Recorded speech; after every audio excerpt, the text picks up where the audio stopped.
Oh yeah, the doc. The doc. Yeah, what's up, doc? Ooh, that's going in. No! They should know. They should. Why am I like? This is the thing you've charged me as my talent is accents for some reason. Accents. Apparently, Bugs Bunny I can just add to my repertoire. Oh, yes, you certainly may. Great, cool, great. All right, Tory, say something. Remember when we were supposed to have a podcast? Podcast.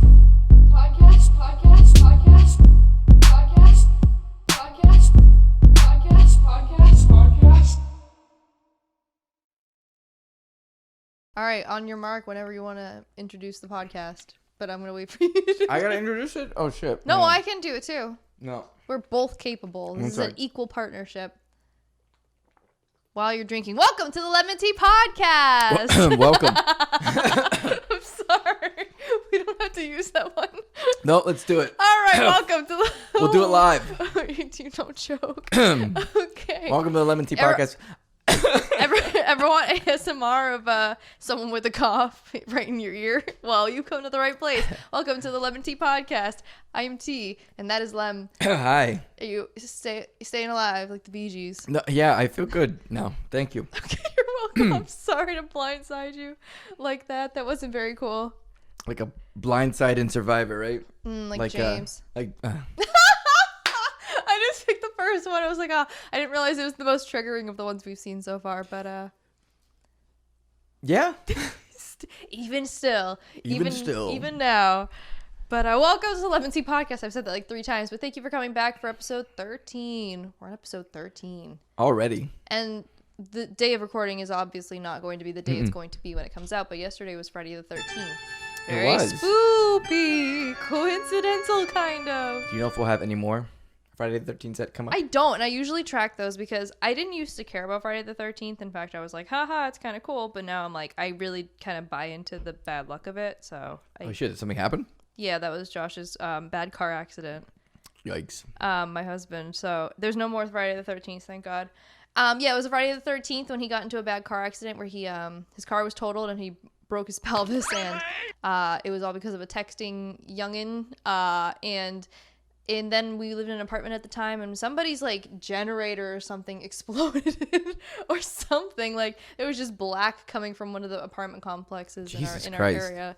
Friday the 13th, it can go screw itself. So anyway. Damn. Okay. But anyway, this is a positive, spoopy episode. It's not really spoopy. It's just talking about regions and music, and that's pretty much the bulk of what we're doing here today. There's nothing too scary here.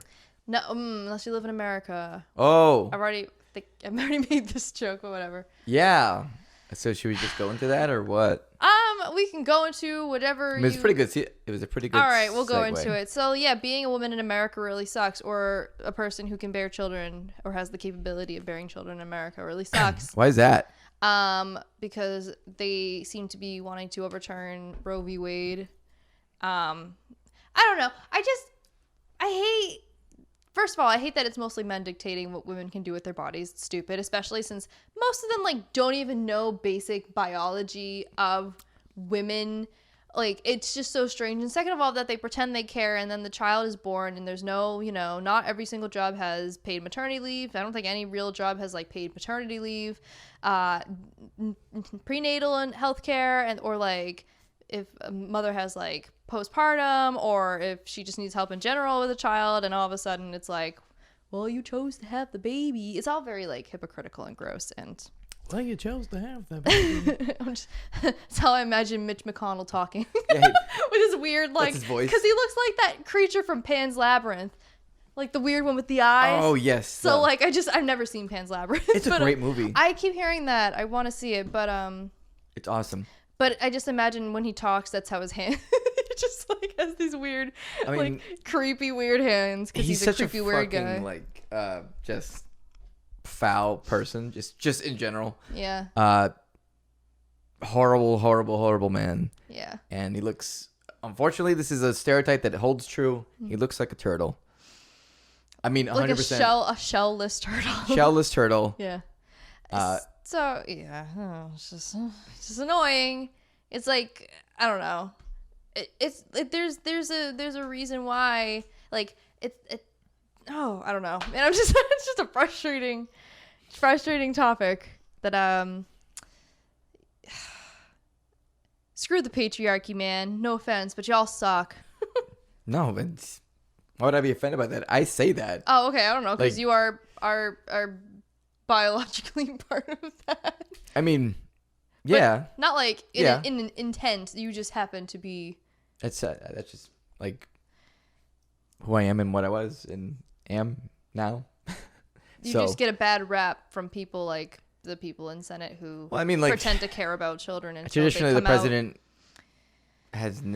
we've never had a female president. I mean, now we have a female vice president for the first time in history. We're getting closer. So, close shot would be now. But even then, it's like not a guarantee that if we had a female, No, it's not. But it's that anything would really. like it's well past time. Like Yeah. well past time. Yeah. So We done it's- fucked it up way bad. I just hate when people. And this can be something just like even for like app updates. It's like there's a thing, it exists. Everybody's kind of living copacetically and peacefully with the thing, and all of a sudden Sure. the thing gets updated, and nobody asked for the update, and in fact it makes everything worse. And this is how I'm comparing Roe v. Wade to like an iOS Android update or whatever. I don't know what my allegory here was going for. It's just like if it really was like it ain't broke, don't fix it. Like there was who was it bothering except for like conservative males and some of their brainwashed wives or whatever, you know? So, I mean, I would be really missing the point here if I didn't bring this up. It's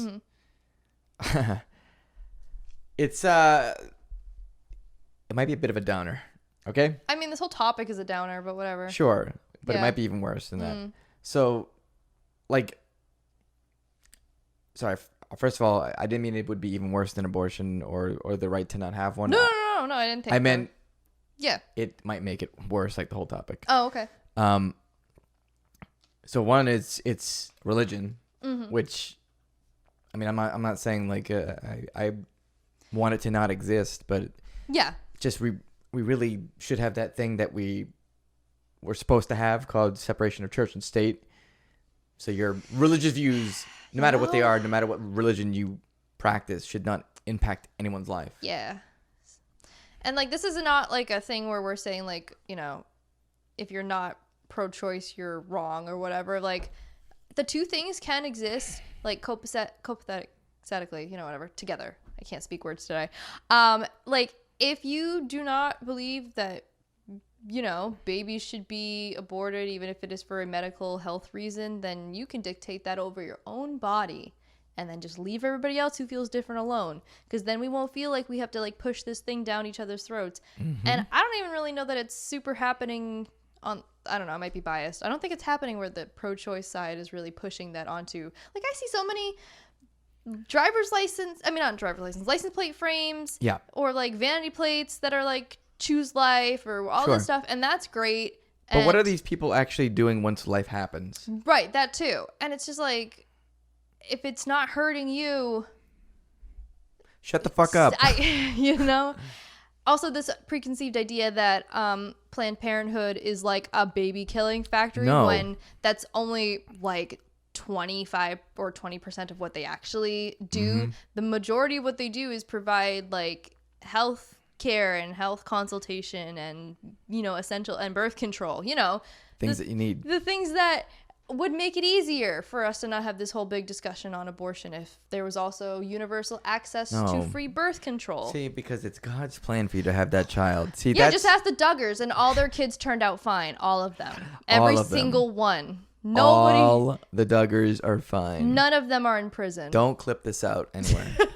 Out of context. But really, like I'm saying, like I'm not trying to attack people who feel differently. It's just like I personally was not attacking people who felt differently from me. So I don't really understand the need for people to attack people like me who feel differently. I don't know. Just Everyone needs to have autonomy over their own bodies. And unfortunately, that includes sometimes having to make a tough decision, which Oh yeah. they never talk about this part, right?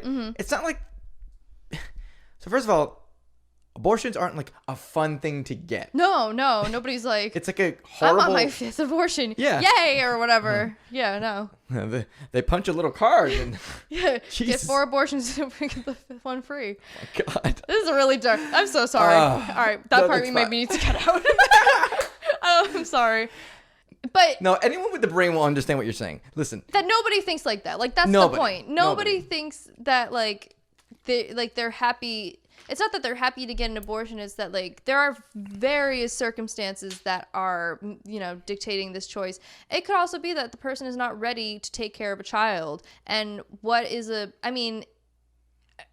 there's other options like carrying to term and giving the baby up for adoption. But at the same time, It's also like, I feel like it's a really brave thing to realize that you're not ready for another child, even if you, you know, this is, you know, think like about the mental anguish that causes somebody. think of all like the social workers that have to deal with like unfit Yes. parents and stuff, and it makes you wonder if there was more access to like reproductive like care and stuff, if this would be as big of an issue. Children deserve the best, and if you're not ready for a child, Yeah. you should be able to have options. Yeah, because then you get people that are just out here. It's just So all very- unfortunately, like the foster system is not great. no, I don't know if it's things great are in any country, but it certainly isn't great in America. no. And then adoption is really rough. Like it's weird how like that's the route that they would rather have Yeah. than just, you know, not having any of that happen.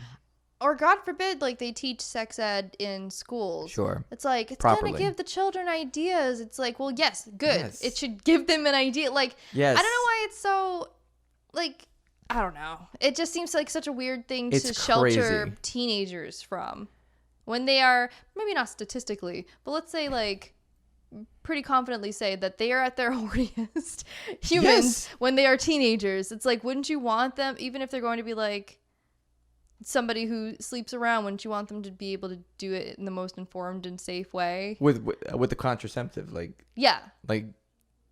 There's just So- so many options. I don't know. It's just like, why Yes. take an option away and then also restrict options we currently have? It's just a whole bunch of stupidity. your So. kids are gonna fuck.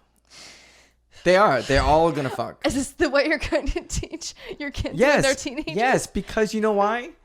Because being honest about this stuff makes them empowered. With that exact wordage. Children, sit down. We need to talk about the birds and the bees. And everybody, also just your everybody peers. except for aces. We see you. Yes. They will fuck. And And I'll say it like Mufasa too. Everything the light touches is yours, but you must ask consent.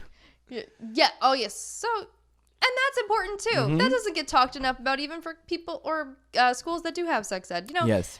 it's not just like if we cut out the ability for people to get access to abortions, then there will be like safe sex and happy families. It's not how this works. This is all a very like, babies don't happen in a day. No. Like there's so God, many no. multi-layered ways to, you know, sex and children and whatever. It just seems like cutting out one is like a possible solution that a lot of people didn't ask for. Is just like a really backwards way of handling it. But I guess it's nothing new. It's just kind of being put to the test now, and that's really sucky. Yeah, it's not good. It won't stop abortions from happening, because as people have mentioned time and time again, people who have money Yeah. will still be able to get abortions. The more accurate term or way to say this is it will only stop safer abortions. Mm-hmm. It won't stop abortions. There's a reason that like That too. once Roe v. Wade became a thing, that like women or childbearing people died from getting abortions. Right. Because it was like taboo, and there wasn't Mm-hmm. anybody who was medically qualified or whatever. Like there wasn't as much access to that sort of thing. It's not coincidental, I promise. Not like when Kennedy and Lincoln both had secretaries. I didn't even bring it It up. was coincidental. I didn't bring it up. It's not a coincidence like that.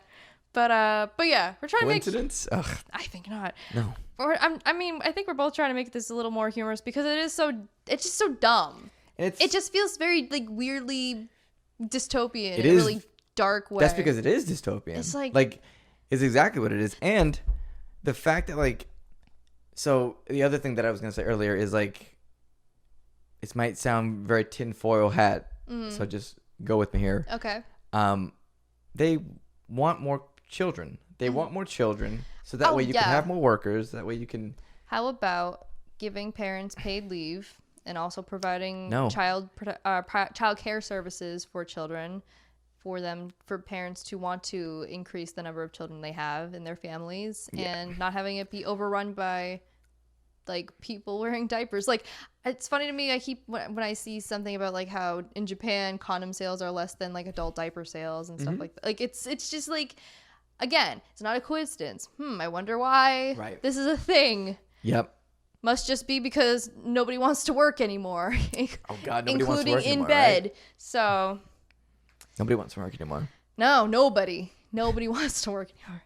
In bed. I hope this comes off sexually. I'm sorry, I was quoting Sandra from Survivor. Oh, in a sexual way. Oh, that's what it was. Sandra from Survivor. I was like, oh, sexual. Whoa.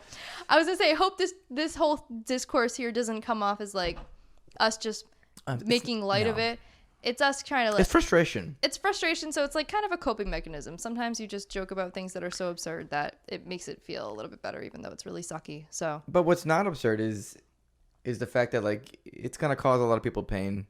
It's like basically you're condemning a woman to death if they don't want to have a child, even in extreme cases. Yeah, like if the woman's going to die, it's like save the woman because otherwise having the baby will kill her, right? Or have the baby and you both die, right? It's like, I don't know, or like in cases of like rape or incest, like why should the person raped have to suffer when they didn't even ask to have a baby or conceive one, or it's not so black and white like some sides want to make it seem. There are so many like outside circumstances that dictate the need for stuff like that. So right.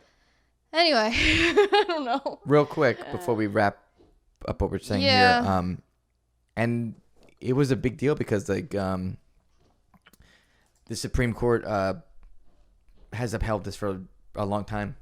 Yeah, and then 50-something years. It came out as a leaked thing, which I've never heard of. Yeah, but it's so weird. I don't even give a fuck about the leak because like just the idea of it's weird, but it's just that it's that is odd. Yeah, and also the fact that if they can like repeal something that has been thought of as like law of the land for so long, like what else can they take away? Right, like so the ability for women and black people to vote. Yeah, because that's it's just on there too. Like what's next? Right at this point.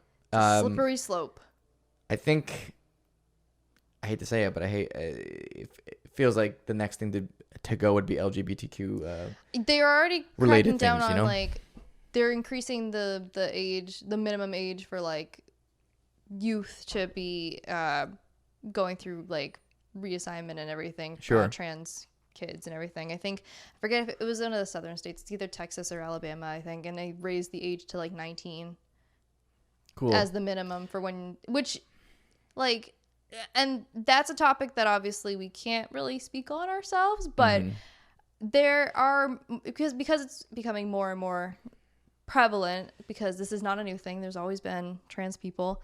There are more and more professionals who are qualified to assess. Like, nobody's just being like, oh, my 6-year-old feels like they're a girl. Well, there you go. Because they tried on a dress one time.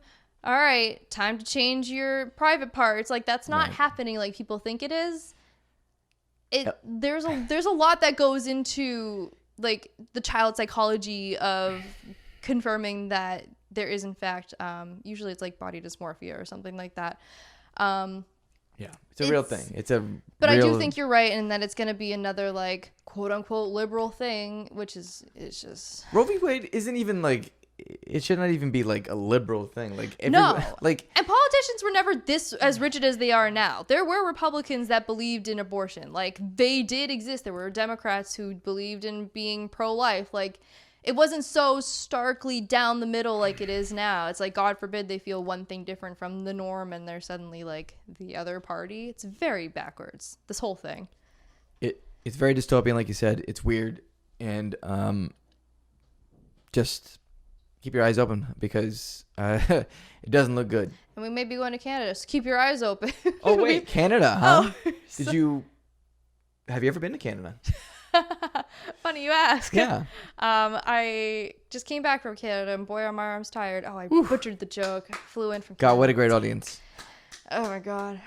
Yeah. So, but yes, I never take vacations, and I don't Why? think we ever talked about. I don't know if we talked about this or not on the podcast, but we were supposed to go to Japan, and we very begrudgingly, especially for your wife, Yes. canceled that. In my case, our flights were through Air Canada, and me and my husband were celebrating our 4-year wedding anniversary. Congratulations.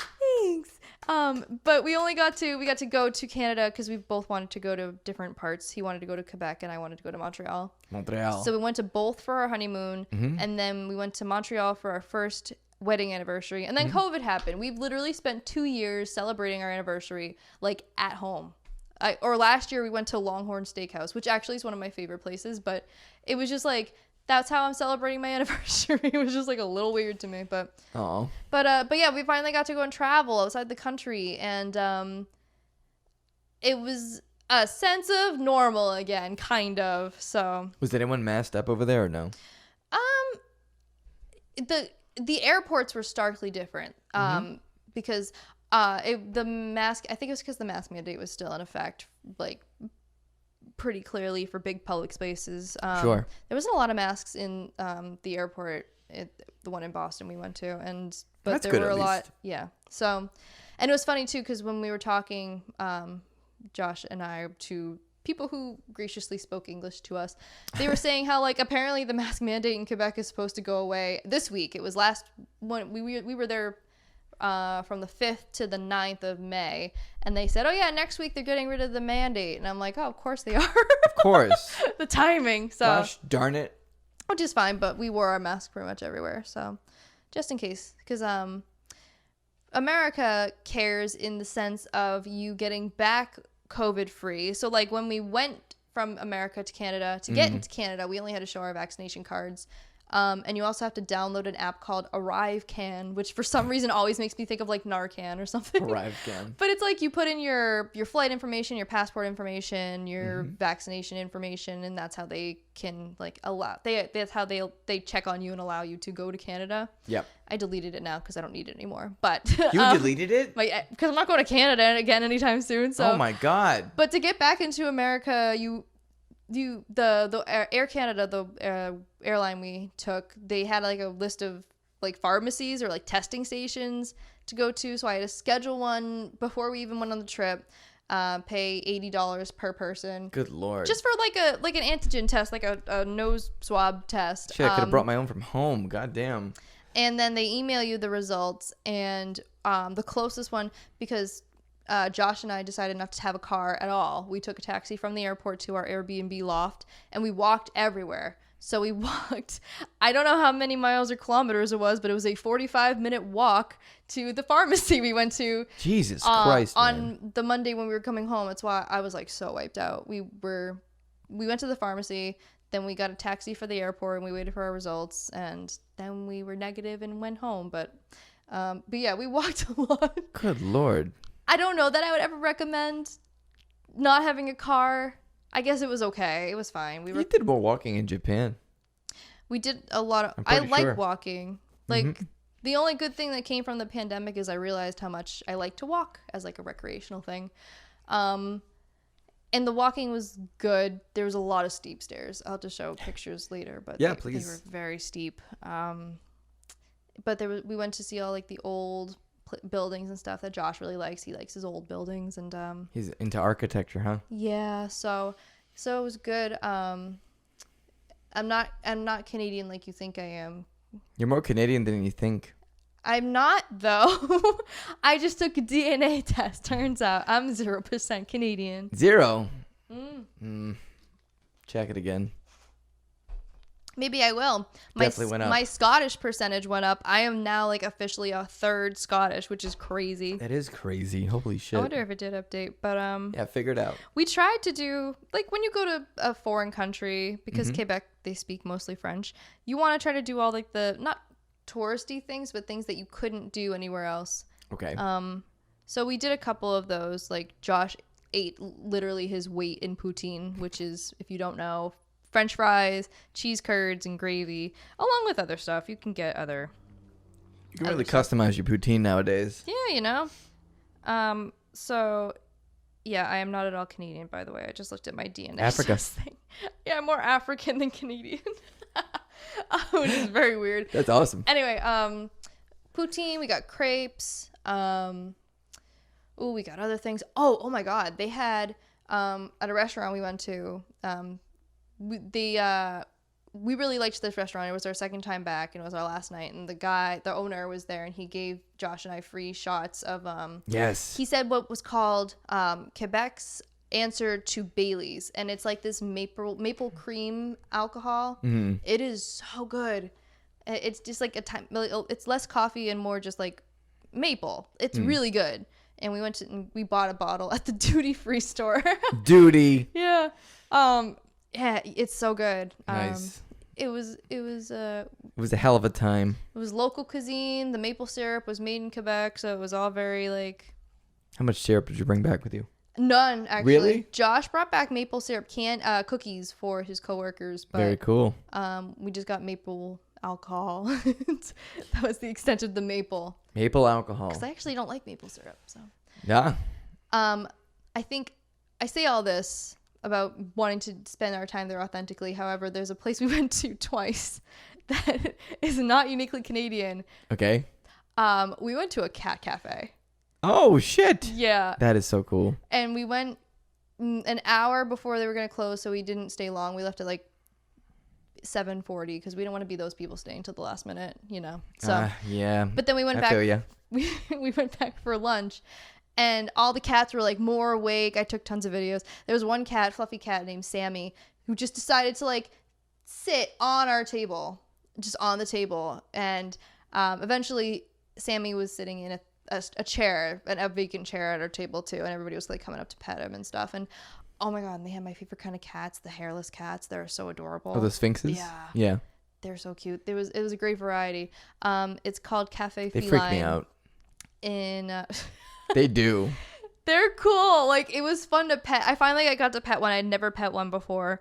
It was delightful. So we went back. That was we went in there with no itinerary because the whole point of our vacation was No schedules. yeah, we didn't want to be tied down to anything. Although Josh wanted to do like a walking tour, we didn't end up getting time to do that one. But that's okay. We walked on our own and made our own tour. So there. There you go. Yeah. Saves money. You can be your own tour guide. Yeah. Canada. Sorry, I was Take trying to look that. up the name of the cat cafe. It was Cafe Feline. So, in Quebec. If you ever have a chance to go to a cat cafe in any country, Yeah. go. I'm still mad that in Japan, in Harajuku, when I forget what you guys were doing, but I was shopping and I was like, oh, there's an owl cafe. Yes. And we never went. It was so dumb. Why didn't we go to there? Because I actually, I love I had a Karate owls, Kid moment. So So, there's a fucking bug in here too. Because now we're in summer mode with the goddamn. oh yeah, it was like 80 something degrees today. Yeah. Feeling. That's why we're in like tanks and shorts. So. Yeah, or a Shakira shirt as you are. Shakira. Akira. But yeah, I'm so bummed out we never went to that owl cafe because we were like we should go back, and then we had to leave. So. What was the last day? Yeah, we should have gone. You should have gone. It was their grand opening. I'm sure it would have been like discounted or whatever. But anyway, so. Next time. So my authentic Canadian Quebec trip included going to a cat cafe twice. It's a real like morale booster too, man. After all the walking and you're sitting down and having some like a lemonade slushy and a chocolate croissant, and all of a sudden you just get like a bunch of cats around. Oh, croissant. I didn't take a picture, but I did find a sign that said omelette. It was omelette au fromage. Omelette which au is fromage. It's the same thing. It's omelette du fromage. Same shit. In the Dexter's Lab episode. Classic. Classic. Yes, absolutely. Seriously. Certified laboratory banger. Classic. Classic rather, yeah. So that's where I was. I was in Quebec. The better of North American. And you, and I believe you and Ashley when you say, because you're like, What? you got, or, What's that? which is that like they will be snobby. Quebec people will be snobby to you if you don't speak French. I've heard only that. We've now, me and Josh have now gone twice and we've never had that. Maybe it's Montreal. I don't know. One of them is. Montreal was fine too. I think it's because maybe we were sticking more to like, even because the old cities or old part of the city is more touristy anyway. So I think it's maybe that like, then it's just a dirty stereotype. that they're just trying to be, if they're hiding that they're offended about us not speaking French, they're doing it very well because they were very nice. So Wow. it might just be maybe a more rural or suburban part of Montreal or Quebec or whatever. I'm just saying in my experience, we've never had anybody be rude to us, but I mean, I wouldn't be surprised if it was just like a rule of hospitality or something. So, and my French barely helped me at all. Why not? Because I don't know, man. They would just speak French, and I'd be like a deer in the headlights, and like. And they said it in English. Yeah. They break your Because half ego. the time I literally was just like, what? I knew how to say things like, excuse me, like, can you repeat it? Or like, I don't understand or whatever, which is je ne comprends pas. So, Ooh. because comprehension and stuff. So I didn't comprehend. So, but everybody was very nice. Also went to a bookstore because it's my thing. Went to a Christmas store in May. It's fun. We went last time we were in Quebec too. It's just funny to go into a Christmas store that like when it's not winter. It's winter all year long in Canada. No, apparently the winter. weather was better there than it was here. My mom was like, "How's the weather?" I'm like, "Yeah, it's really It was windy here. There's no clouds out. It's like 62 and stuff." And she was like, "It's windy and it sucks here." I was like, She was absolutely right. It was windy and just kind of horrible some days. Yeah, I had no idea. Mm-hmm. So you win. You won. I windy. Windy. But, Yay. I'm trying to think of other places to shout out. Our Airbnb loft was great. However, we got there on a Thursday night and we were directly like diagonal from this like concert hall. Mm-hmm. It was my like 7th, 8th grade Hot Topic goth heart was singing at all the punk people that were walking around, like leather jackets, mohawks, fishnets, like crazy color hair, except that sort of like wonderment sort of wore off when people were getting out of concerts at like 1 or 2 in the morning and being really, really loud. Really loud. So did not sleep very well at that Airbnb. Just gotta tune it out, man. Just fall asleep. Just close Sunday your eyes was and go the to bed. best sleep I had because there was no concerts going on and like most places were closed anyway. Perfect. So Day of rest. you know, but on the in the area we went to a bar arcade. A barcade, Yeah, yes. called McFly, and it was all themed around like Back to the Future. yeah. Mm-hmm. So and that was very cool. We played pinball and Pac-Man and all that good stuff. All the games that Josh is familiar with. Yeah, from his era. Yeah. From 1992. The year he was born. And that we're not his era. But yeah, it was a lot of walking and eating and just Those are the best kind of anniversaries. Walking and eating. and it was like we were talking about work, Josh and I, the first day or two, but then finally like day 3 came around and we were like, I don't work. want to go back home. I don't really want to go back to work. And I was Yep. like, oh, the vacation aspect is set in. And Yeah. now we're both back to work. We've already taken overtime at both our jobs to catch up. And that's my Canadian adventure. Boo! Overtime. Go to a cat cafe. Yay, Canada. Yay, Canada. Boo cat. I mean, boo. No. Not boo cat cafe. What am No. I saying? Unless you don't like hairless cats, then I guess that one's not for you. But they are adorable. And There's nothing. Well, they're creepy looking, but they they're are probably but they're nice. Like, I love ugly, cute animals. Thought you were gonna say more, so No. okay.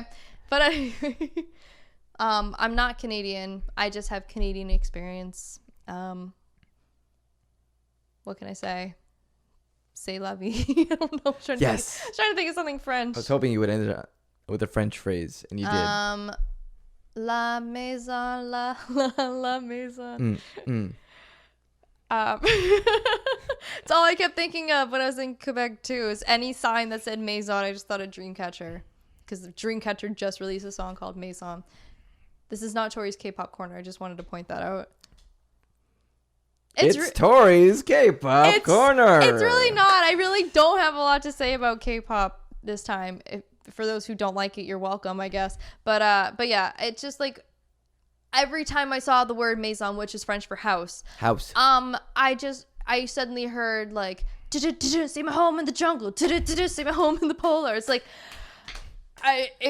for the 5 days I was there, it didn't stop, and I wasn't too mad about it. Oh, one more thing. I'm a little confused, Canada. I've gotten answers from Canadians or people who eat these, but I don't really understand the appeal of ketchup chips. I tried them. I don't get them. Were they are can you describe? So sweet. They are so sweet. Does it taste like a French fry? No, it does. It does taste like ketchup, but it's like dried ketchup, and most of what ketchup is sugar. It's just so sweet. Oh yeah, no, I'm not about that. Even your wife, who's like the biggest ketchup fiend, maybe with your children in second place. True. Inherited traits, don't you know? Yikes. Didn't understand the appeal of ketchup chips. Also, your wife, who is half Canadian, did not understand the appeal of ketchup chips, and I'm like, oh, well, I feel valid then. But a true Canadian validates me. But I also got answers from like my Canadian friends who were like, you know, you have to you get used to it, and you know the sweetness is what makes them really addicting. Or they were like recommending different brands. I can look up the brand that of different ketchup chips. No thanks. Yeah, because I really just kept hearing great things about ketchup chips, and I was like, really want to like them. And when me and Josh were just sitting there in the airport for 4 hours because we checked in. We checked in so early that nobody was at the kiosk, the check bag kiosk, and they were like, "We'll be back." Damn, you were early. They were like, "We'll be back at noon," and we got there, and it was like 10:45. So we were like, "Okay, well, I guess no flights are happening until noon." So they were called Yum Yum ketchup chips, and that seems like maybe an off-brand sort of thing, maybe. Yeah. I've never heard of Yum Yum. If there's a better brand of ketchup chips, let me know in the comments below, because Yum Yum. Maybe I got an inaccurate batch. I don't think so. No? I don't know, man. It doesn't appeal to me. Like you say ketchup chips, and I'm like, nah, no thanks. Yeah, so. But Josh and I really were just trying to get things that America didn't have. Oh, okay. I'm going to preface this with saying Nestle should go die in a fire. My God. But well, research why. You'll understand. God. But they have their Aero chocolate is the best chocolate like ever. I'm jealous that it's hard to find here in America. I ate my weight in Nestle Aero chocolate, and it's basically like, remember how Hershey did like the puffed chocolate with like the little air bubbles in Crackle. them? No, like they had air bubbles in them. No. Crunch? No, they didn't. They weren't crunchy. They were just Reese. No. I mean, Hershey. Then I don't. Yeah, they were Hershey bars. They're not called puffed. I don't remember what they were called, but they had air bubbles in them to like make them look puffier. That's what this Aero chocolate is. It's AERO, like air. So, if you have bad juju with Nestle, I understand, and I do too. But like that chocolate, it was too much for me to pass up every time I saw it. I've seen these damn stinking things. Counter. Yeah, oh, okay. So good. The best chocolate. I just wish that it was from anybody else but Nestle. Chocolate boy. Chocolate. I had chocolate once. So much chocolate. I always hated it.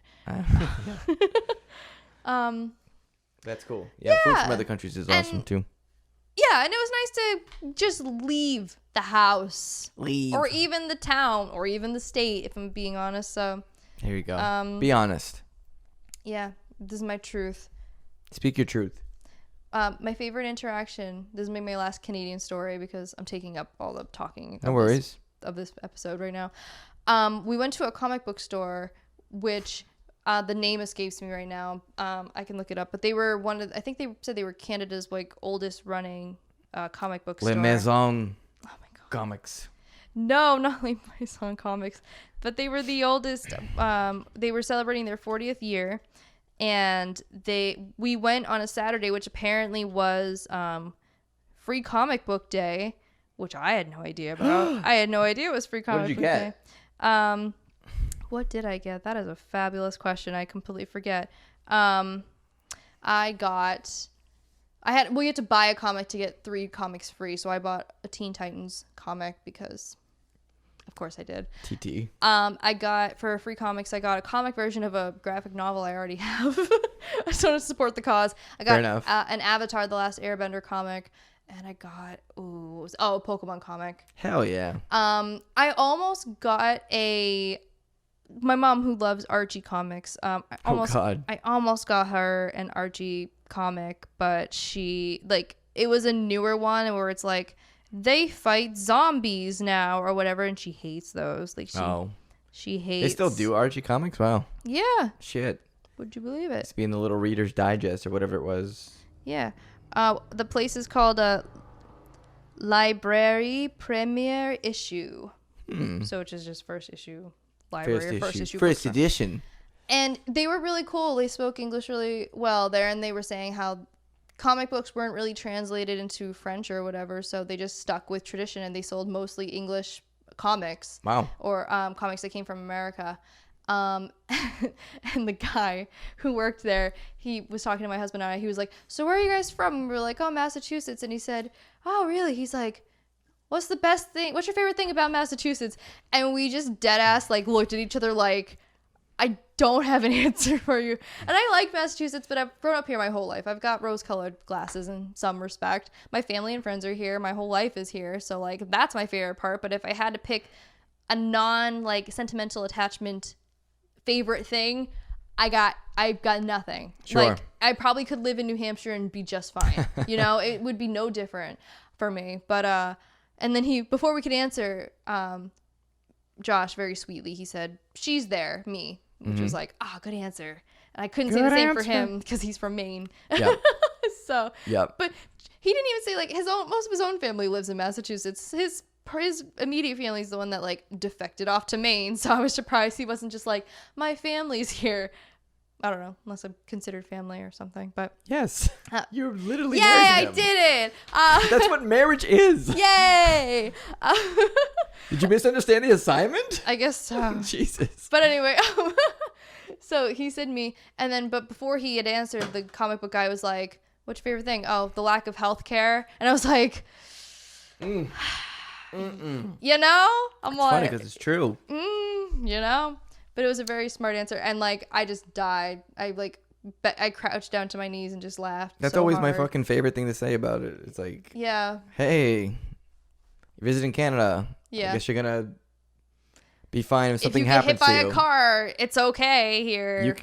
You'll be all right. Yeah. So yeah. But yeah, so shout out to that comic book store too. There are really if you don't like the historical aspect of the old part of Canada, there are newer places in Canada or Quebec that are just as interesting. I found the comic book store very interesting, and it was up a hill, inside of an old building, smack dab on the outskirts of old Quebec, and it was great. Quebec. So the only way you get to really know a place is by exploring it.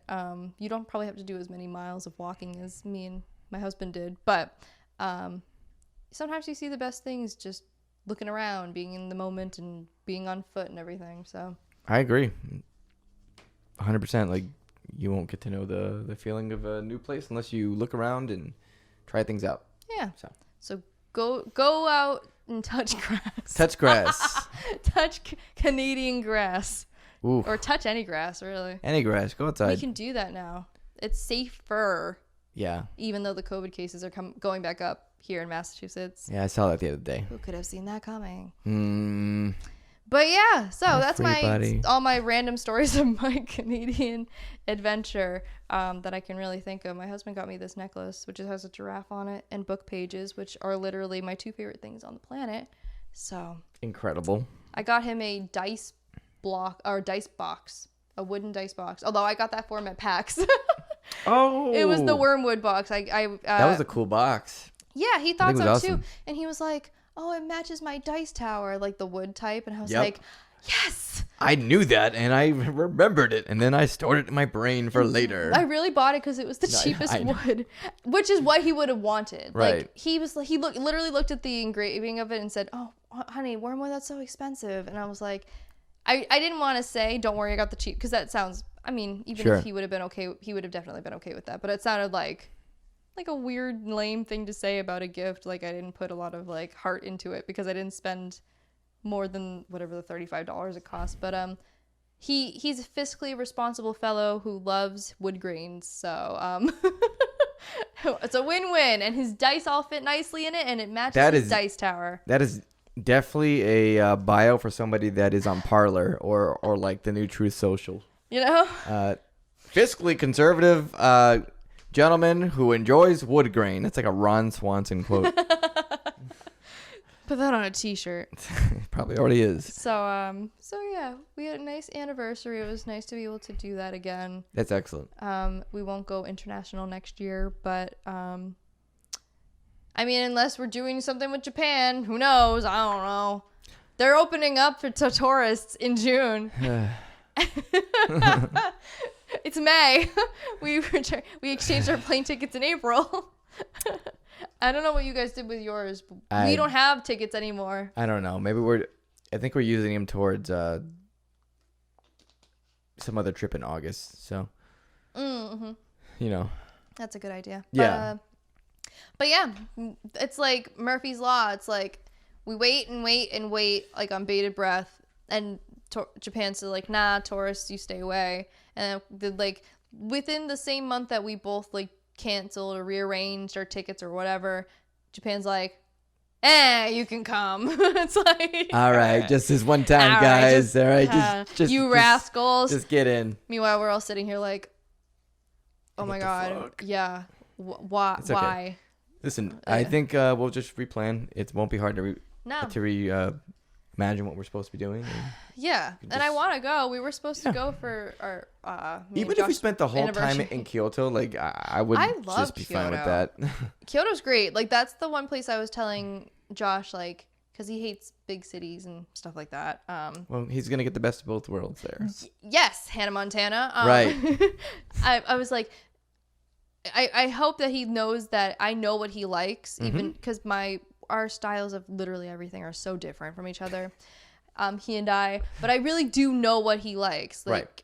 And I keep telling him, like, someday we need to go to Kyoto. Like, I know you would love it there. Like, it has the city part for me, but it has the rural parts for you and temples. And like, it really is the best of both worlds. Like, I was joking about Hannah Montana, but like, you literally like Spirited Away cross over a bridge and it's like a suddenly different, entirely different city. It's so weird, but so cool. It was incredible. I would recommend anyone who is going over there to enjoy your June vacation and also visit Kyoto. And all those cicadas. They're really loud. So but you'll find loud. those all over the whole whole island. They just seemed louder in Kyoto for some reason. They were very loud because so loud. Yeah. But very, very loud. But yeah, I want to go back just one more time. Like I really just want to go one more time. So I want to go to a bunch of different places. I just like traveling. Yeah. In general. I do too. So I want to see the world. More of a possibility again. Hey, who knows, right? God, I hope so. More people are touring now after a long time. Hell yeah. Doing that, so. We're going back. The economy is back, baby. Yeah. Spend your money. Spend it now. Invest in crypto coin. Invest in boring ape. Get you some apes on the internet. This is all bad advice that none of you should take. Don't do it. Don't do it. But yeah. But yeah, thus concludes our Susie Orman inspired business and financial savvy corner. This is the end of the Crypto Bro Hour. Oh, thanks for watching. So cringy. On CBN. All right, let's talk about literally anything else. Okay. Like, so. What's up? Mainly, so I said in the beginning, even though we launched right off into a discourse about abortion, that this was a region, and although I guess if you want to talk about regions on like a human body, the abortion talk was a region, and music sort of podcast was episode. It was definitely a strong way to start the podcast. Yeah. Yeah. But yeah.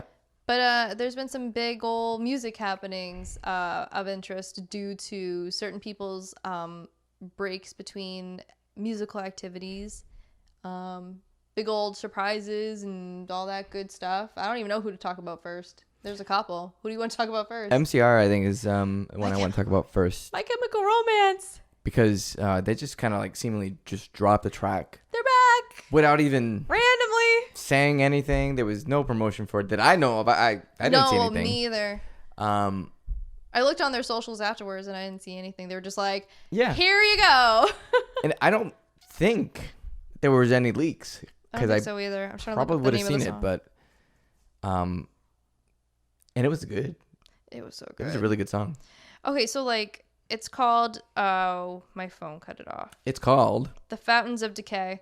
It sounds like their older stuff. It sounds like something between like their first album and their second album, which I love. Like that's not a complaint. No. It harkens back to those days. So yeah. And what's funny though is that like I'm subscribed to their YouTube channel and they periodically would release like demos of their older songs, and I don't know the first album very well. I became a fan of them around the 3 Cheers for Sweet Revenge album, like I think most emo kids my age did. Yeah, for sure. So I don't know their first things really well, and I also know that they have a penchant to name their songs really long names or things that have nothing to do with what they say in the song. So I didn't even realize that song was a new song when I first saw it. I was just like, oh, it's like a demo of an older song. You're like, oh, okay, this is cool. And I did like it. I was like, oh, I should listen to their first album again, and I'm going to. But like then I was seeing comments on the YouTube comments of like, I can't believe I can say that there was a new My Chemical Romance song in 2022, and I was like, what? It's new? What do you mean? Like, because it sounded like an older song. Incredible. Which is a nostalgia, you know. I was going to call myself a bad word, but as somebody who loves nostalgia. Did it start with a W? Yeah. Oh, okay. Someone who loves nostalgia. I wasn't complaining about the fact that it sounded like one of their older songs, and I didn't really... I don't think anyone was, really. I didn't really catch on to the fact that... I didn't catch on. Egg on my face. Omelette du fromage. It was, yeah.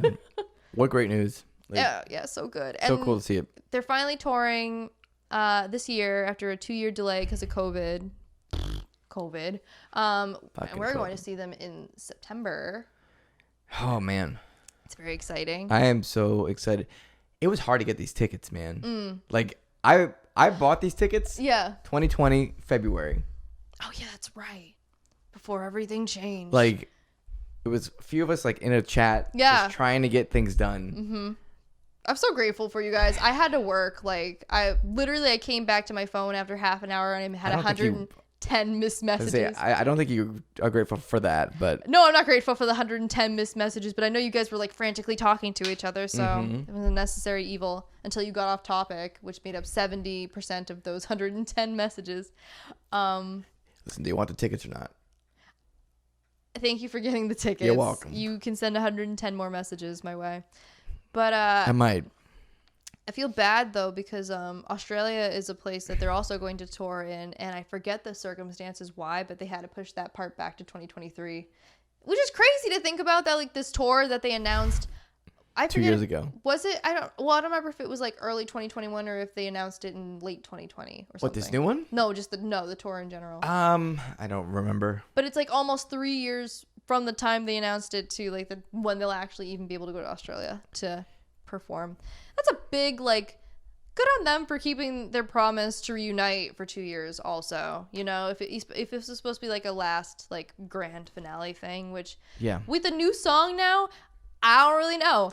So I don't and I'm not going to speculate cuz whatever. I'll take what I can get. But good on them for like not being like, I don't know, it wasn't meant to be, or like we're not interested in really doing this 2 years down the line. Like they are committed to reuniting, and I'm very grateful. And I'm excited. It's gonna be great. To unlock my goth heart again.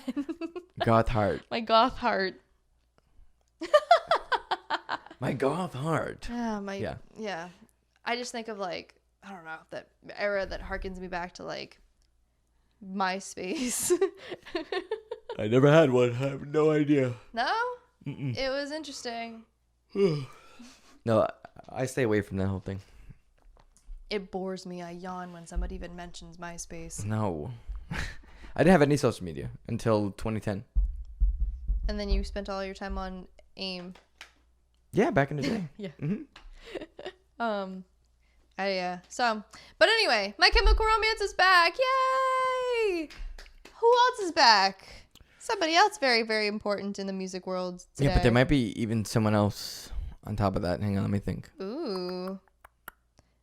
And then also Big Bang came back like a month ago too. Like, I don't know, the spring months bring about people who have Wasn't there been someone recently? I feel like there was. long away. No, it was just Dreamcatcher that came back, but I don't mean it like that. I just mean like we already talked about it. So yeah. So yeah, it's the newest like album from Kendrick Lamar dropped on Friday, Yay! which was yesterday. Mm-hmm. So he had teased a single. Yeah. Like so good. By the on way. Sunday. It's called The Heart Part 5. There's 5 of them. There's 5 hearts. That's why it's called Heart Part 5, which was incredible. The video is a must-see. I'm not going to react to it or anything like that. Just go watch it and see for yourself. It's actually really, really, really good. And the song is incredible. The instrumentals are just very powerful to what he's trying to convey in the video. And it's just something that really needs to be seen. I can't really explain it. So. Yeah, no, and I hadn't had a chance to listen to the whole album until just before we started recording, and it's amazing how I don't know, like it's such a different sounding album, but it's not like that's not a obviously a dig it or anything. It's clear that like his 5 years away, right, or something to that extent. 5 years ago he released Damn. Damn. It's clear that like obviously, and he talks about it in his music too for this album, that he was away because of just life stuff, you know. Yeah. He mentions like, you know, things in his personal life, or Sure. and also like writer's block, and also like pandemic and stuff, just basically demoralizing the entire planet, you know? And I mean some bad shit happened, like and he is not immune from that. So but it also at the same time, like he took that time to really make it into something really beautiful in this album. The album's very, very beautiful, probably because it's one of the most introspective albums that he's put out. He's always kind of had a style of like going into himself and showing you kind of through his eyes like what he sees. Yeah. Which is always present in like every album, but yeah. And he talks a lot about a lot of very like specific topics as well. Especially some that are not talked about enough in, I won't even say like hip hop, just like music in general. No, but you can say hip hop. I feel like music in general as well, but like I guess hip hop especially. So it just hasn't really been seen as something that is held of like high importance. That's changing now. Between him and also just the existence of Lil Nas X having some hip hop people bothered, but right. But the tides are changing. But basically, I hope.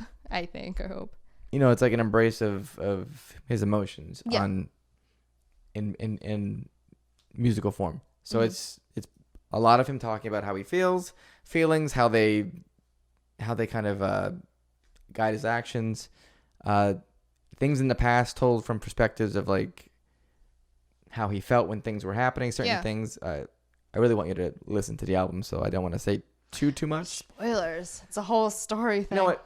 Fuck it. Oh. We'll say whatever. Okay. But just, spoilers ahead. Yeah. So, like, one of the songs I really like is the closing song, which is called Mirrors. Oh, yeah, that's one of my favorites. Or A Mirror. And it's really, really good. It's basically him saying, hey, I can't be who you want me to be to his fans or to, like, people who think he should be an activist of sorts or like a leader. Yeah. He's like, literally says like, I choose me, which is a wonderful message. It makes me think of the song he he put out on To Pimp a Butterfly. He put out a song called "I," Okay. and it was basically him coming to terms with the fact that he learned to love himself.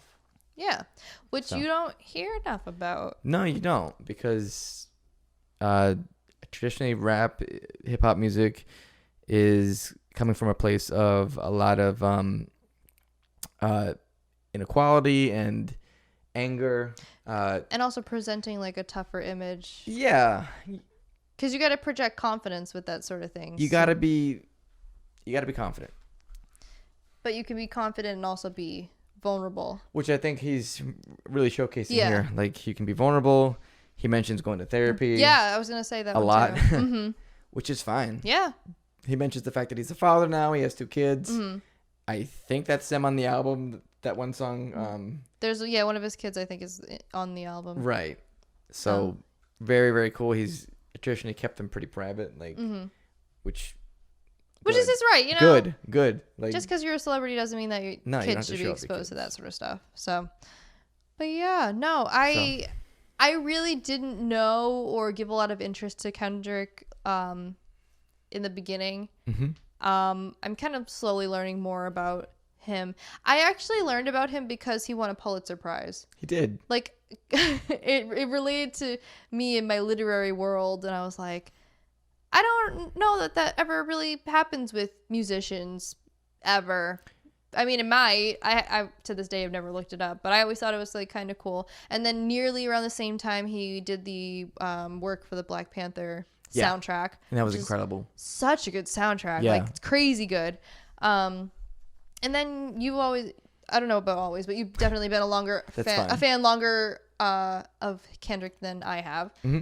Maybe you were there from the beginning. I don't know. I wasn't there from the beginning, but I have heard his earlier albums. I was there from like the second album, basically. Okay. And then like 2015 came around, and he dropped To Pimp a Butterfly, which was really, really great. It was like a very in-depth and it was also kind of an introspective album, but it was more about how he was dealing with fame and becoming that guy, like the rapper. That's gotta be such a surreal thing to like document, like to have it documented in an album form. But yeah, so I attribute my great interest in Kendrick to both him winning a Pulitzer Prize and to you. Thank you. For recommending some songs, and when we were listening to the new album, you were like giving your insight and commentary and stuff, and it was a very like great retrospective sort of thing. I love that kind of stuff. I really like that shit. Is the stuff that I live for, like listening to just new music, and then kind of figuring out what the person is trying to tell you. Because it, like, every one of those songs was very different from one another. Yeah. And except for that one song that I was like, I think it was like Count on Me or Count something. Yeah. That I swear to God sounded like a different Kendrick song in the beginning, but otherwise they all sounded like stuff he's never done before. So very, very good stuff. What were your favorite parts of the album, if you had any? Oh, I knew you were gonna ask me that. I was actually gonna use that too. Cool. My favorite songs, you mean? Songs, parts, interludes, whatever. I did like Auntie Diaries lyrically. Okay, let's talk about that. Do you want to talk about that? Yes, I do. Okay. Because that is a point of contention right now among some people. Yeah. If you hear it, you may understand why, but yeah, it's not necessarily about the story of within the lyrics. It's just some of the choice of how to deliver it, I guess. Sure, but you have to consider also that this is art, and art is not always something that you're going to like or feel comfortable around. Right. And in the context of it, he's not just saying things needlessly, I think. So he uses the F slur, which I'm not going to say. And he says it a couple times in different retrospects. One is twice he basically says it for like him saying it because he didn't know any better and he was a kid. And that is the thing. Like, I don't care who you are now or like how woke you think you are. At some point, if you are about our age, maybe it's probably not true for the Zoomers, but if you're about our age, you said that word on the playground. I'm not trying to count myself out. I think I used like gay, just saying gay, like saying if something was stupid, that's so gay or something. But I mean, I guess without the sting of the F slur, it does hold the same sort of negative connotation. But yeah, so, I'm just saying, like, but nobody, I don't know that many people have a right to be on their high horse and no, whatever. it Especially was a word I used to use. Especially like, if you listen to the song in context of that word being used. Sure. Because it's used, I think, like 1, 2, 3. It's like 9 times. Yeah, something like that. So. Because it said in triplets, and then they said 3 times throughout. So.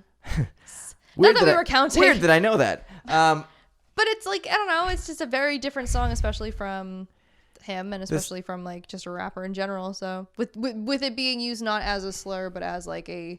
He's trying to explain that he didn't know better the first time. The second time, it said it's like a joke about his cousin who is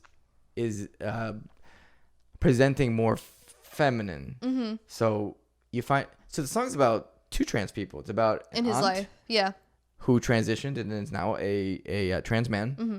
and his cousin who transitioned and is now a trans woman. Mm-hmm. And people were upset because he did dead name, but I forgot about that too. Yeah, I don't want to feel like I'm running like defense for Kendrick, but my point with that is when he does that, it's almost like an affirmation at that point, mm-hmm. because he says the dead name and he says their new name, like the transition name. I think there's one part where he clarifies it again. Yeah, too. he does. So it's like it's more of a clarification and the fact that it's like affirmation, because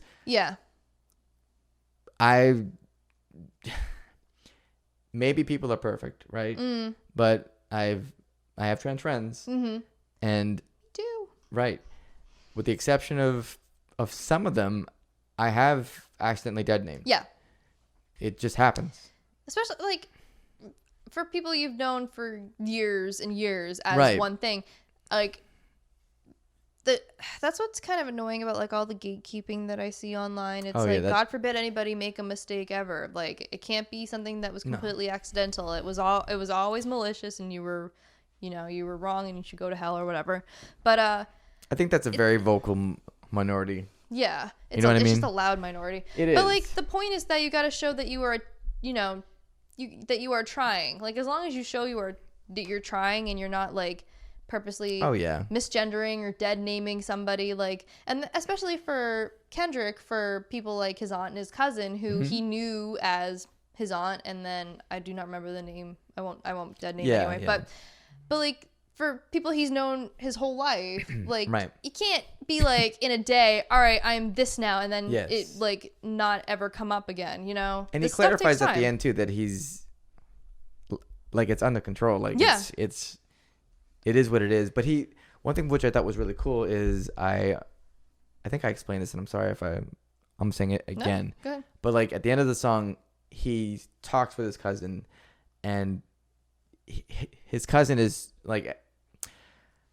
basically saying like, "Hey, I don't like the fact that you have said the F slur." Right. Oh, the end of the song's so good. And you explained this to me too, because I didn't understand the context. But, he's like, you really shouldn't say the F slur. And then Kendrick's like, well, I thought it was just really a word. It didn't really have any meaning to it because I didn't really mean anything by it.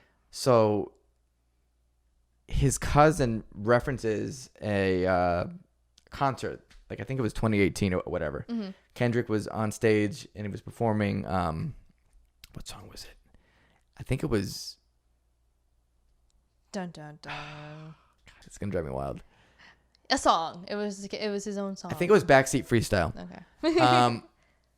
And he gets her on stage, and he picks a white girl from the audience. Yeah, the person is a white woman, comes up stage, and a couple of parts come up with the N-word, right? Yeah. And she's on stage. She's hyped. She's knows every word. So she says the word. And then he stops the performance. He's like, hold up. Oh, he stopped. Oh. Like, and then kind of said, you can't be saying that. Like, and that is referenced in the song by the cousin who transitioned, right? That's really good. Yeah. And he's like, well, you can say that word when she can say the N-word. That was really good. So, very cool. I'm glad you explained that one to me because Yeah. I appreciate that a lot more, obviously, with the context of it. Right, and that's kind of how the song ends, very, very well. There's also a sign that really, there's a line in that song that really touched me. Like, he says, like, he always kind of knew that the cousin was gonna be transitioning, but that he loved them anyways. So that reminds me of one of the lyrics in the aunt part where he was like, my aunt isn't gay because my aunt's always been a man and stuff. It's like, yeah, well, shoot, all right, you know, that's like, it's like one of those whoa, like, right, sort of lyrics. Like, it catches you off guard in a really good way. I don't know, he's so good with words, man. I'm so glad that you've like made me get to know Kendrick Lamar better. So that's why he won the Pulitzer Prize, and good on Kendrick. Like, literally, if you ever get into any of his stuff, I would say start with To Pimp a Butterfly because it has like a narrative to it. Yeah, I gotta listen to more of that one. And it's really good, and I really like it. So yeah, that was my favorite. Like, content wise, my favorite songs on the album are probably The Heart Part 5, Mirror, and Mr. Morale. Mr. Morale is really good. Has a good beat. Mirror is great. I also like a couple of. Hang on, I wrote notes. Man comes prepared with some notes. Getting cultured up here. Absolutely. Up in here. Up in here. Welcome to the Lewis's Kendrick Corner. Yay! Yay! Well, first of all, the Baby Keem interlude is probably one of my favorite songs on the album, and it's just a straight up interlude that's like almost 3 minutes, and it's It's basically the length of every Baby Keem song, just barely 3 minutes, and it's just him, and I loved it. I loved every fucking single moment of that song. It's incredible, so good. Then it leads into the Savior song with Kendrick on it, and that is really good too. I know you don't like Baby Keem. It's fine. These two songs, like, he was better in the Savior song than Savior interlude. I could, like, it's that voice thing he does where he like squeaks it up for. I love it. I fucking can't, love it. I can't get behind that for I myself love it. personally. So I loved when apparently, because you told me this, there was a song that Baby Keem was N95 where Baby Keem was supposed to feature on, and instead, like, he couldn't, so Kendrick just like literally takes on like a Baby Keem imitation and does like the high voice inflection in some of the verses and stuff. So he does. Like, that's all I know Baby Keem for now. So I don't know, man. I'll give him more chances, but like I'm still not swayed by Baby Keem. But I'm telling you, there's something to him. Like, no, I believe his lyrics are funny. First of all, Savior Interlude has some of the best lyrics that Keem has. That I believe. Like, all right, man. Okay. I just need you to listen to what he has to say because I think it's actually good. I think he's very smart, and I just love his whole vibe. He's young, isn't he? He sounds wicked like, young.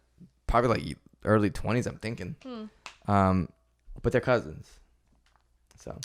Oh. Yeah. They are? Yeah, they're cousins. Family ties, yeah. Yeah. He even mentions on Savior Interlude, oh my god. He mentions him and his cousin have to out-rap everybody. Like that. Wow. Yeah. That went completely over my head. Family ties. He Wow.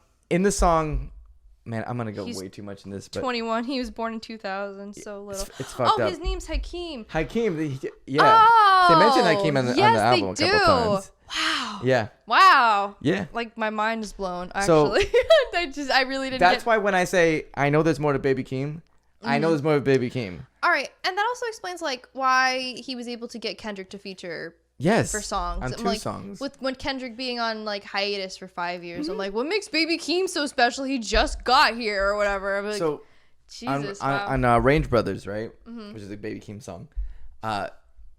If you don't know what that is, it's the top of the morning, top of the morning, top of the morning, top of the morning. Oh my god, yeah, okay, that one I know. But that's just the end. That song is genius. I'm getting way over, but I'm gonna do this. This is my corner. Yeah, this is your Kendrick corner. That song is genius because one, it wasn't even like a beat that they had composed for the song. They like that was a backup beat and is incredible. Mm-hmm. 2, the way he like gets into the first like real verse, oh, it's so good. When it changes up and he just is like, no, it's so fucking good. He mentions in that song too, like handing out backstage passes to see the poet, which the poet is Kendrick. Oh, okay. So he's kind of showing that off, and I'm still, I don't know, my mind's still blown, man. I don't know. I'm telling you, it's good shit. I like I said, I will give Baby Keem more chances, but so far with what I've heard, which is a collective maybe like 4 or 5 songs, I'm not. I know. I don't know. I know. I'm not behind him like I am behind Kendrick. So Kendrick is. Then stick with Kendrick, and then fast forward to the Keem parts, or like. No, I'll still listen to the Keem parts. I'll just wish for more Kendrick, but whatever. Well, this definitely gave you more Kendrick. It is an incredible album. I think it's an 18-track album. 18-track album, which is very rare, and most of the songs are like more than 4 minutes. And yeah, I was gonna say even the interludes are not like they're their own like content. Like this man put out an album made of album. All right, and it's made of tracks. It's very good. Mm-hmm. If you're a fan, go listen to it. Go watch the music video. Even if you're not a fan and you maybe want to get into Kendrick and see what he's about, this is a good mashup.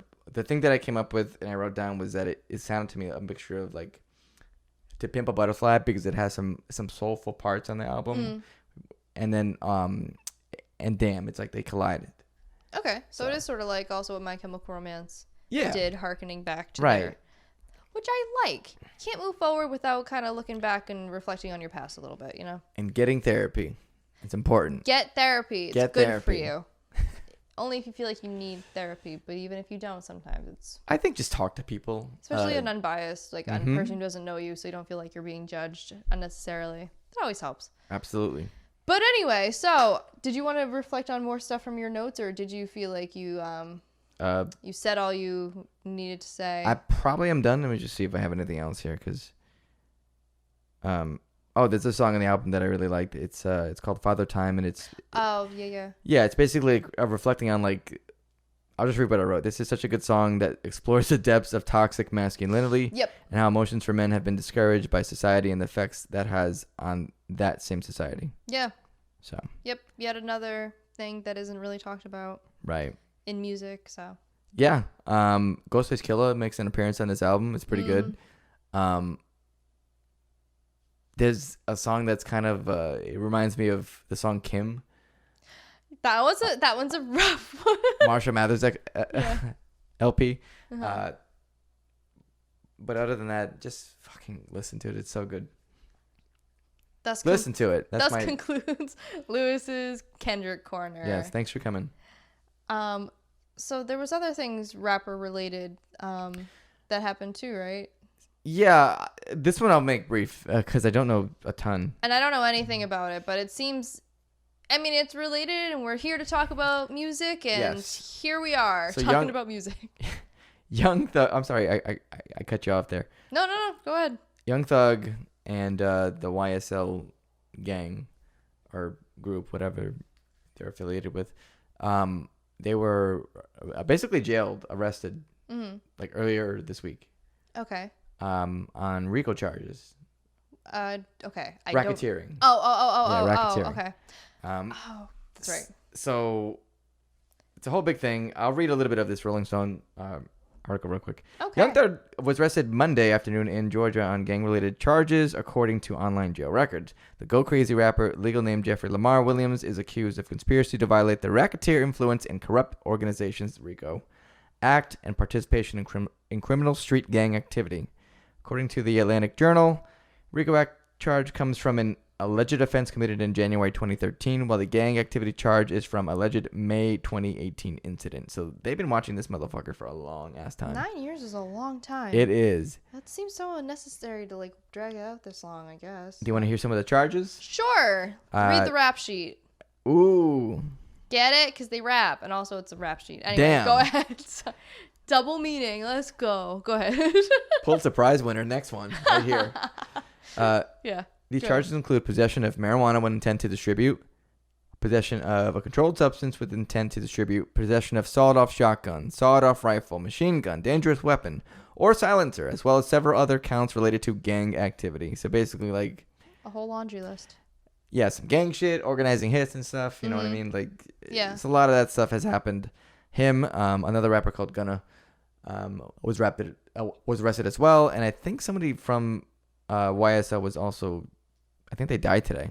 Oh. I can't remember who the hell it was. Like in custody or I don't remember if it out was in and about? custody or what the deal happened. I didn't really get a chance to read it.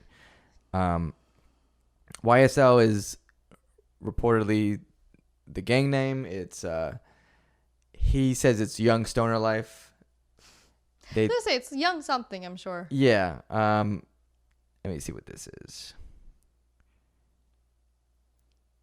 We are getting educated. I just want to make sure I'm saying this correctly, y'all. All right. Yeah, because I don't know anything about this, actually, and I didn't even know it. So, yeah, a YSL, a Young Slime Life. So, basically. Slime Life. Yeah. I like Stoner Life better. Stoner Life is probably more accurate, but whatever. Yeah. But, yeah, that's what's going on. A lot of gang stuff. Doesn't look very good right now. I don't know what will happen, but I just thought it was kind of crazy. It all happened at once, and they got them all. Like, they got a whole bunch of fucking people. Yeah. On these charges. Okay. For racketeering. Don't racketeer, guys. So then what was your thing about it being a free speech thing? Because they're using his lyrics against him in court. Oh, so this is a very big deal. Like, on our very organized list, there was something about free speech. I didn't bring this up arbitrarily, but I was curious about what it had to do with free speech. Okay. That's stupid. It happens mostly with rock. Sorry. With rap. I misspoke. Right? It happens primarily only with rap. It's happened a couple times with rock about like satanic messages and all this whatever stuff too. Yeah. Or like rock calls these kids to shoot up schools. Way more happens with the rap music. You just don't hear about like Ariana Grande told me to kill my parents or like, right. It's always rock or rap, but mostly rap because I think most people think that like, and I mean rightfully so, that lyrics are rooted in real life situations. Right. But it's also... It may be true. It could also be exaggerated because of course. Music is not an autobiography if people don't want it to be. Hip-hop and rap is about struggle, like I said before. Yeah. And a lot of these people are from neighborhoods that are struggling. Mm-hmm. So they go out and they live the only life that they know. And sometimes that involves some illegal shit. Yeah. Like, yeah. It's just how it is. That's how the music was based in. Struggle, strife, just kind of showing the world what their perspective was from where they were living. Yeah. And to see that kind of used against them is very shitty. Because it would impact a lot of other things. Like it's in my opinion, just a really bad precedent. Mm-hmm. Especially for people who are into having free speech. Yeah. So. Yeah, it's scary if something like that can be used against you. I don't know. I feel unnecessarily. Just that's really scummy. I don't know. It's like it's not a taped confession. Like it's not something that should reflect the current situation. If it only like, especially if it just like alludes to a situation and it's not actually. I don't know. It just seems really weird to use that against somebody when it's artistic first. I don't know. Right. It's just I don't like that. Yeah, artistic freedom. So many freedoms being taken. Shouldn't have that kind of limitation where they can just be used against you for things like this. Now that being said, man, like if you're an up and coming rapper and shit is hard, like just stay out of like this kind of bullshit. Mm-hmm. Like I don't know, man. It's so difficult because a lot of them grow up in that life, and like I said, they really don't know much else. So yeah, it's just very hard to. I guess it's hard to get out once you're in it. Yeah, So. And I'm sympathetic to that as well. Yeah, I don't know. I'm just saying, like, use the money you have from your music careers and such to just get the fuck out of this shit. Like, don't keep going back to it. Because it brings nothing but trouble. Yeah. It brings nothing but heartache. It's an endless cycle. It's bad. So. But that's it. That's all I got for that. Okay, so the moral of this whole podcast is please stop taking away our freedoms. Thank you. Freedom, freedom, freedom, oi. Freedom, freedom, freedom, As oi. a great doctor once said. What we got, Doctor. my friend? We've got some events happening in our personal lives, which I liked to call "Your Family Plans the Best Themed Parties." Next week we have a party for my wife. My wife. My wife. Sorry. Channel my 2007 Borat there. She is having a Mario party at a gaming complex. I don't know how to describe it. It's a Mario party. A Mario party, which is awesome. We're all dressing up as Mario characters. Yes. Pretty cool. Who will you be?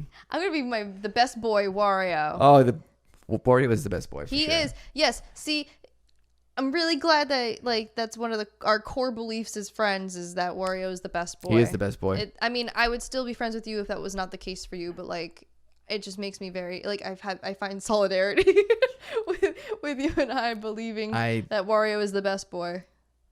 Man, I had an idea for Wario, and I'll tell you it later, but I cannot remember it, but it was funny, and I cannot fucking remember it.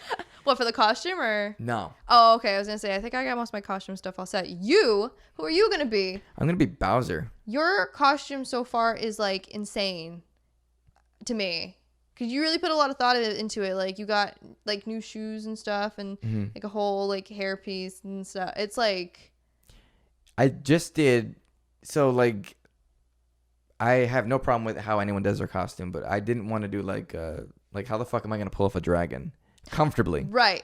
I still think you should just rock a big old spiky turtle shell backpack. But I will, because I have one in the mail. So oh my god, that will be. The prophecy is being fulfilled. Yeah, it just hasn't come Holy in crap. yet. All right. So I'll have that on the back. Basically, I looked at it and said, "Can I make it into an outfit?" Yeah. And then that's what I tried to do. Yeah, and you did. Yeah. Cool.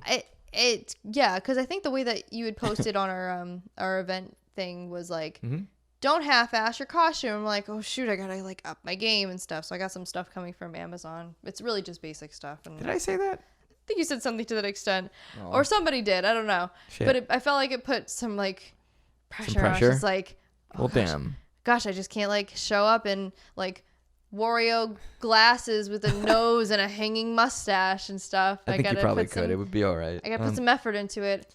But we have a whole cast of people that are coming, and a lot of cool costumes on the way. I know, I'm so excited to see it. But yeah, it's gonna be a Mario party with Mario with karting. It's yes. It's like a go-kart arcade. What'd you say? Rock climbing, some other stuff, full. Yeah, they got bowling, and they've got sports simulators and things like that. Yeah. And we'll be doing mini golf as well. So we're doing Mario Golf as well. You look back at all this stuff, and it's I think the only thing that Mario of the things we just listed hasn't done is bowling. Mario's done a lot. He might have actually done bowling too, because they have those.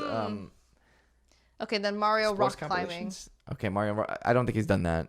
I can see that as I'm sure that's been a mini game or something in some Mario. It had to be game, but Mario's done literally everything.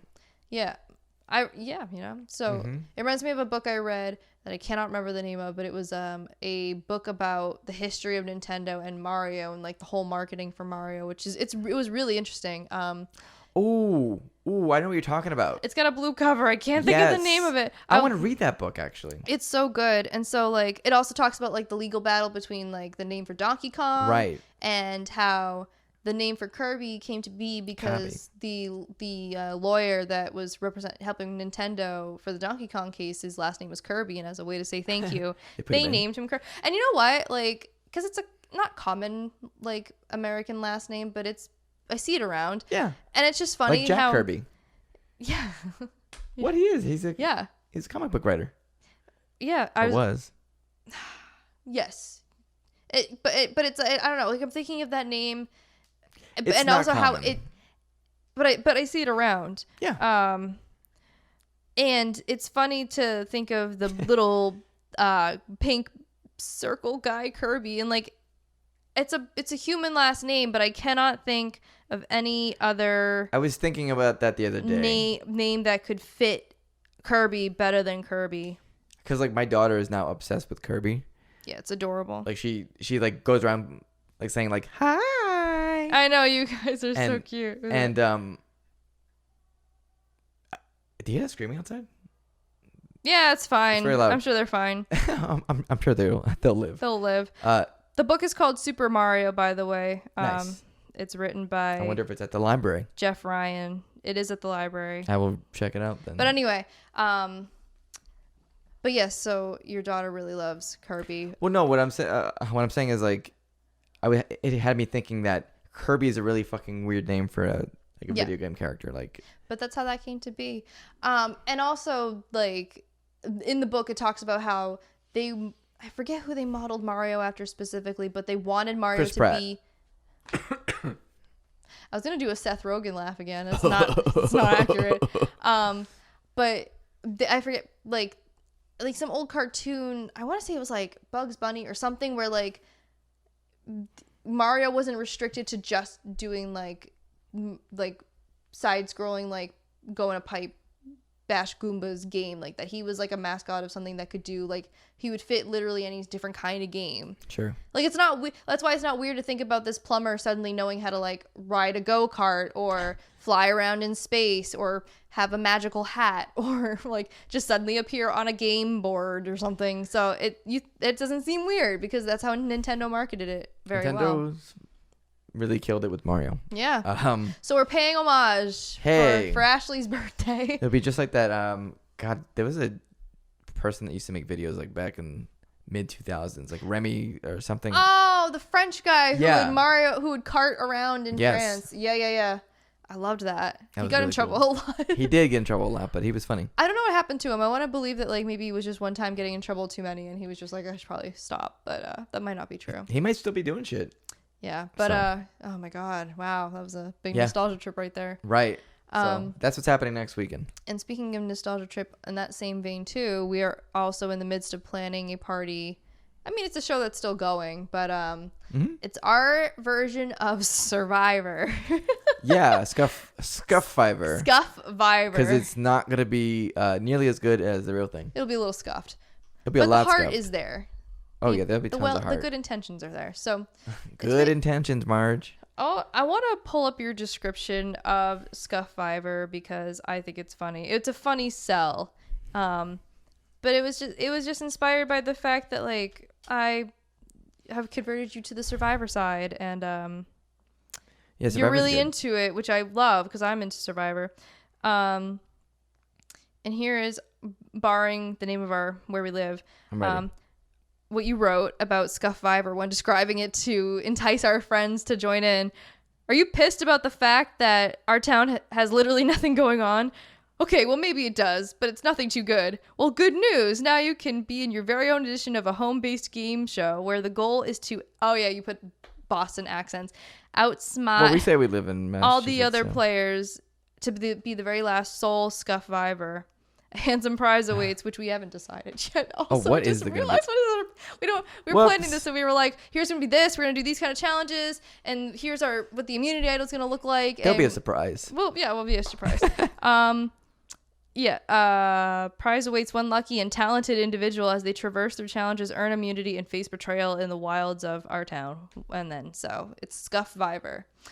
So fucking good. Yeah. Nobody has had the balls to do this in this town. I was gonna say in this town there are No, there are. There are like college editions of Survivor and stuff. They are more elaborate because there's a bigger group of people. I'm not doing anything new. I'm just doing it for us. Yeah, So. and I happen to live on a property that is a pond that has an island. You're basically the way it works is I came up with the idea and she's doing all the fucking work. I feel so bad. She like is putting up the place. Well, because like your birthday's in June, so I'm planning both for our own interest because I'm interested in doing this, and B because I am considering this sort of like a birthday thing for you without it overtly being that because you don't want that. It just happens to be that they're both happening in June. So right. So you guys can say happy birthday to me. It's fine. That's all of them. There will be no cake. Oh wait, I said happy belated birthday. That's not correct. Whatever. That's fine. Hey, It's not belated. just it will be on that day. So So you know. So yeah, Scuff-vivor's happening. I have offered up my yard and my stupid amount of Survivor knowledge. Like I swear like 2% of my whole brain capacity is for knowing about Survivor and like Big Brother and The Challenge, like stupid reality TV show episodes dug into my skull. So I'm putting my powers to good use. are very knowledgeable. Oh, that's good. Thank you. And also, I know it's the same thing, but you're like, we'll come to an episode, right? And we'll watch it, and you'll know verbatim everything Jeff is gonna say. Like, Okay, Jeff, pretty much excited. I know it's the same. Once we watch more, you will understand that Jeff just says the same things, like, want to know what you're playing for? Or once again, immunity is back up for grabs. Or it's time for you to go. Once the votes are read, the decision is final. Person voted out must leave the tribal council area immediately, or whatever. Like, he says this, it's formulaic in that sense, but like the contestants are what make each season so different and good. Right. So it's worth watching all 42 seasons. 42 currently. Surely there must be some seasons where you're like, you can skip that. Yeah. Oh my God. Yeah. I can think of 5 right off the bat. Damn. But out of 42, 5 at least that you could skip and miss nothing of value is not bad at all. So, but yeah, so that's what the plan is. And if you have any ideas for challenges or what we can use as like let us know. A prize or something, like, you know, this is Scuff-vivor. We're not putting a whole lot of like money and CBS production value and resources into it. So. I don't even know how, like, I do want to film it because I think it's worthy of being filmed. I know you said you wanted to stream it maybe on your Twitch channel, twitch.tv/Lumo. That's what I'm thinking. Just go subscribe. I just don't know how to pull it off. That's the thing. Like, yeah, I got to figure that out. So, well, we have time, I guess. Yeah, we do have time. We have time. It's in mid-June, so I'm excited for it, though. I'm very excited for it. Thus, you guys come up with the best themed parties. And you know what? I'm excited for whoever wins it. Yeah, I had said this to you before, but I was reading up on people who did versions of this at home, and some of them were like family ones. So there were people who were like, their version of it, rather than voting someone off their tribe, was you vote for the person who you think did the best in the challenge, and the person who has the most votes earns a bead, and then by the end, whoever has the most beads wins. And I asked you, I was like, that's wholesome. I don't know if you were going for that though, and you were like, no. You get the fuck off the island. Get off the island. Son. You're out. Okay. And our friend group is pretty good that I don't think anybody would take it personally. No. Like, I would not be surprised if on the team that I was on, we lost. I was the first person voted out. What? But they're losing out on a good You're too research. strong.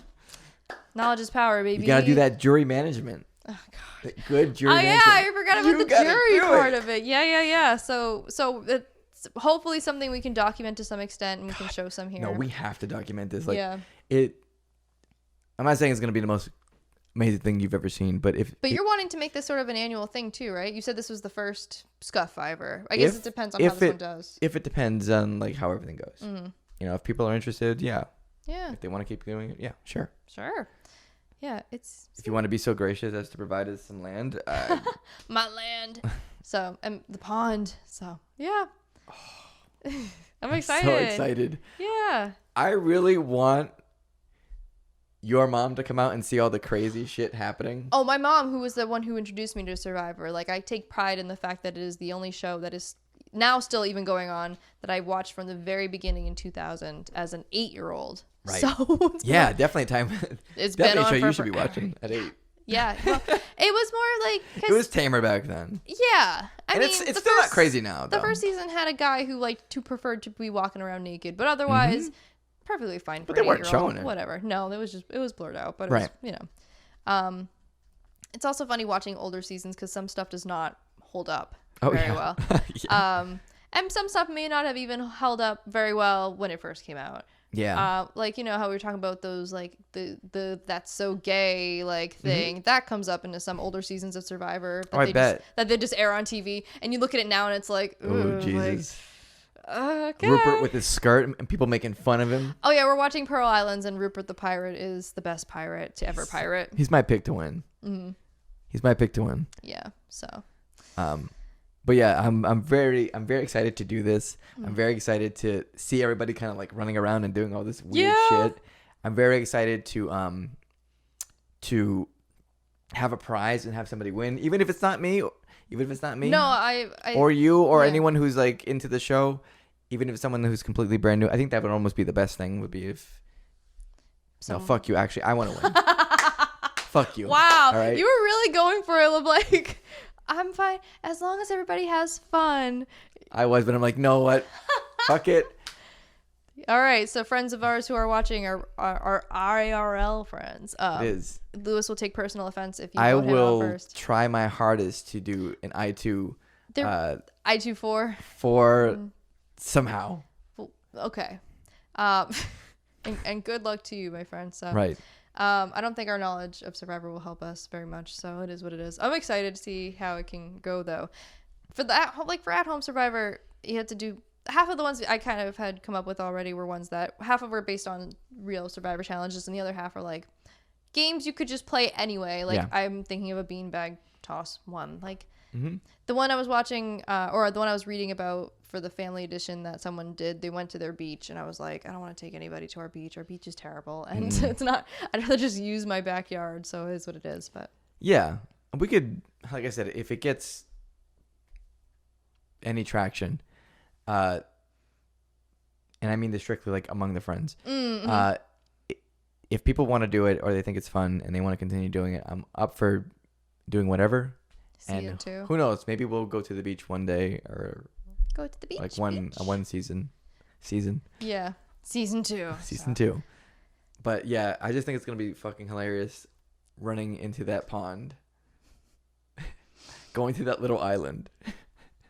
It does hold people. I know it does, but it's fucking hilarious. You can literally send someone to Exile Island. Literally. You're so excited by this idea of just sending somebody off to I exile. want to. I want someone to be do. Candace. I want to do like the Candace thing to Candace somebody. from Raro Tribe. I want to send my wife to Exile Island. I think it'll be funny. That's my plan, guys. Oh my god. I might cut that out. No. You won't. I won't. I won't. Anyway, that's Scuff-vivor, the plan anyway. And we are heading toward the end of the show. No.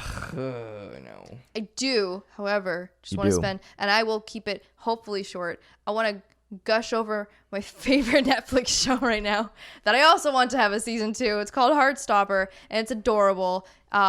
And it's based off my favorite webcomic of the same name, Heartstopper, because I just said it was the same name. Can you give a general synopsis? It's about a high school boy named Charlie. It takes place in England, and he's the only openly like out gay person at his all boys school and stuff. And he befriends this like jock guy named Nick, and they have like a budding friendship, and then that turns into something more. But rather than it being like a discovery of Nick being like, oh, I'm gay, he's like, oh, I'm bisexual, and that's getting a lot of good press because it shows representation of a LGBTQ plus area. Right.